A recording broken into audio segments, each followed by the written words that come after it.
The Viofo A329S has a new feature that no Viofo product has ever had.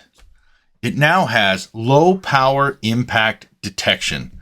This parking mode features very low power consumption, preventing battery drain. When the vehicle is turned off, the camera switches to standby mode. Once detecting an impact, it will wake up in about 2 seconds and start recording for 1 minute. It captures theft, hit and runs, and other incidents to safeguard your car with vital evidence. Now, we've all seen how the Vueroid does and how the Thinkware U3000 does in terms of quick impact detection. I've also tested the Vancouver N4 Pro on the channel, as well as the 70mm A810. And I've also tested the Red Tiger F77.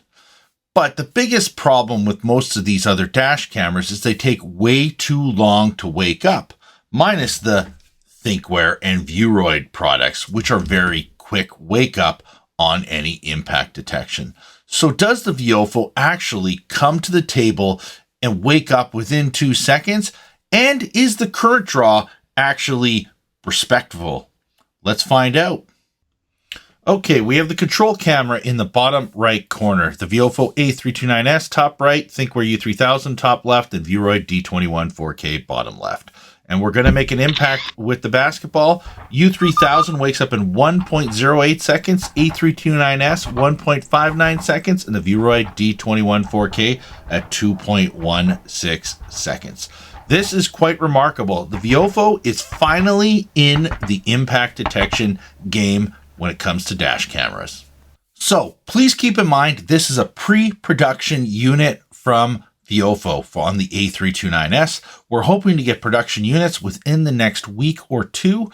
That way we can actually verify all these specs 100%.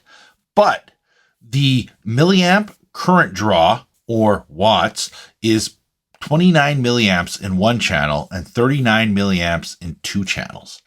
So when we're actually looking at the current draw, it still is higher than the Thinkware. The Thinkware U3000 is at 10 milliamps and 2 milliamps on the Vueroid D21 4K, but very respectful, because when you start looking at some of these other dash cameras, they're in 110 milliamps or higher. So this is a very big step forward for Viofo.